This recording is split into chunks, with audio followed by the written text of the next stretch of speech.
Grade 11 ako nung first time kong nakakain sa karinderya.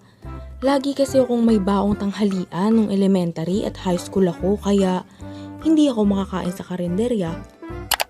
Pero hindi ako rich kid ha. Mahilig lang talagang magluto yung mga magulang ko kaya ganon.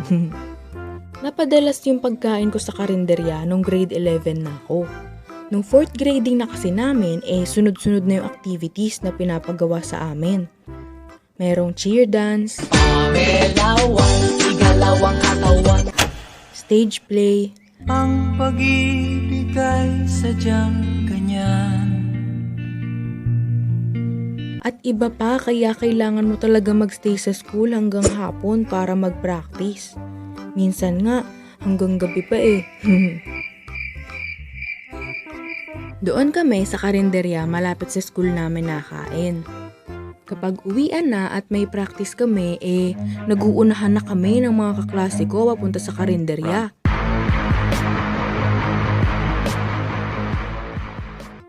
Maliit lang kasi yon, tapos karamihan sa nag-aaral sa school namin, doon nakain. Well, may malapit naman na Jollibee sa school namin, pero mas gusto ko talaga yung siomai rice sa karinderya. Alright. Habang ginagawa ko to, naiisip ko yung siomai rice.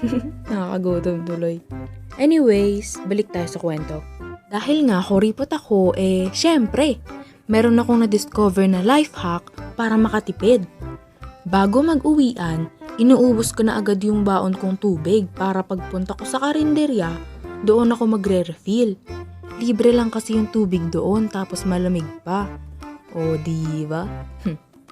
Dahil nga may cheer dance kami nung 4th grading, syempre, kailangan namin bumili ng mga costume.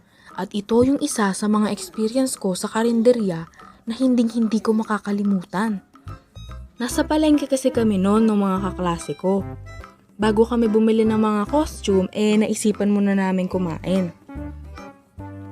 Doon kami sa baba ng mall kumain. Marami kasing kainan doon. Hindi nga ako makapili ng pagkain noon kasi gusto ko itry lahat. Pinakbit yung binili ko kasi mas mura kapag gulay. Kuripot talaga no. Habang kinakain ko na yung pagkain ko, may napansin ako sa ulam ko. Nakita ko na may sahog na manok yung pinakbit. Halos kasing laki ng 10 piso yung manok. Dahil tuwang-tuwa ako noon, kinain ko agad yung manok. Nung inunguy ako na yung manok, may napansin na naman ako. Parang medyo matigas yung manok, tapos maanghang. Dahil na-curious ako, nginuya ako ng nginuya. Tapos na-realize ko na hindi pala manok yung kinakain ko. Luya pala. Oo, hindi pala manok yun. Luya pala yun. Gusto ko sanang iluwa yung luya nun, kaso iniisip ko baka mandiri yung mga kaklase kong kasabay ko kumain. Kaya, ayun, niluno ko na lang. Bawal magsayang Habang nasa jeep nga kami nun, nararamdaman ko pa rin yung luya sa tiyan ko. Hays. Ang lesson na napulot ko sa experience na to, wag na bumili ng pinakbit sa karinderya. De, joke lang. Tuwing naalala ko tong experience na to, natatawa na lang ako sa mga pinaggagawa ko sa buhay. Gumamit ata ng transformation jutsu yung luya at nagpanggap bilang isang manok para linlangin ako. Hays, ano ba naman yan? Hello! Hays, natapos din. Sorry kung medyo kakaiba yung boses ko sa video na to. May sakit kasi ako nung na-record ko tong audio nito, kaya ayun, pagpasensyahan nyo na lang. Gusto ko din nga pala magpasalamat sa mga nanood ng first video ko. Grabe. Thank you sa inyo.